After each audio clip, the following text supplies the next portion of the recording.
The LCD mainboard can be connected to a computer for system debugging and file transfer. It's very easy to use. To use this feature, we need to set up the ADB debugging environment first. Next, I will introduce two methods.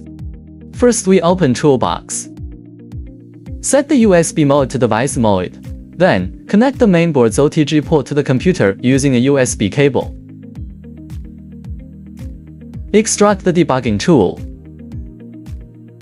Type CMD in the address bar and press Enter. Then type ADB devices and press Enter. A detected device indicates that the setup is successful. Open the software.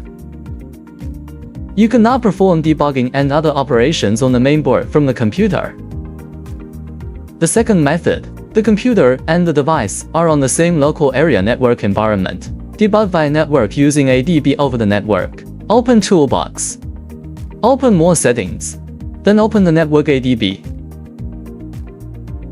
Type CMD in the address bar and press Enter. Then enter ADB connect followed by the device's IP address. You can check the device's current IP address in Toolbox or Magic Layer.